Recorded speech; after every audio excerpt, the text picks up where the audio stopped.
Hi everyone, my name is David. I'm one of the teachers here at IELTS Advantage, and I'd like to welcome you to the General Task 1 Daily Skills Clinic. So this month we are focusing on formal letters, and this week concentrating particularly on formal vocabulary. So I just want to say thanks to everybody for commenting. Now, this session will be open for 1 week. You'll be able to watch it and comment on it for the next week. And I'll come back next Wednesday to make a global feedback video. All right, so we'll have a look at today's session. You can comment on it over the next week, so don't feel like you have to rush into this and make your comment. So you have 1 week to do that. Then next Wednesday, keep your eyes open for now, the global feedback video will be posted just below this video here, and I'll also put a reminder into Facebook so that everybody knows when it's ready to watch. Now, just remember that the feedback is global, so there is no individual feedback. That, of course, is what the essay correction service is for. But it's still very worthwhile, even if you don't comment on this task over the next week, it's still really worthwhile watching the global feedback videos, listening to the advice from the teacher there, and then see how you can use that advice to improve your own writing. Now, it is really important that you follow the course and the strategies on the course first. Then when you feel like you need some extra practice, come and watch some of these daily skills clinics. Remembering, of course, to choose which one is relevant to you.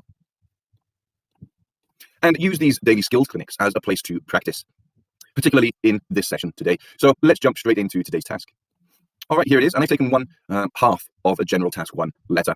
Now, what I'd like you to do, because we are concentrating on formal vocabulary, is I would like to see this first paragraph. So remember to write around 50 words. Make sure it's well developed. Make sure it sticks to explaining your situation. And as I go through the comments, I'll be focusing, of course, on the formal vocabulary that you use. Now, even if you're not sure, if you think, is that formal, is that informal, this is the place to practice. So if you're not sure, include it in your paragraph, and I'll comment on that next week, if necessary, if it comes up. So recently, we've had some really, really good paragraphs, vocab, purpose statements, although last month we were looking at informal general task 1 letters, focusing on more formal ones this month. So make sure all of the language that you're using is formal, no informal language, remember.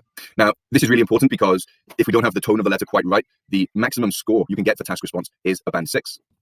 All right, so over the next week, guys, I really look forward to reading your first main body paragraphs. Now, you don't have to write a purpose statement, just here, 1 paragraph for this bullet point. Now, as usual, I would say, please check your grammar. That seems to be the one thing that lets a lot of people down. Generally, the vocab is good. The relevancy to the bullet point is also good. However, it is often the grammar that causes some confusion. So check your grammar and leave your comment over the next week. I'll come back next Wednesday to make a video. I look forward to reading your comments. Thank you, everybody.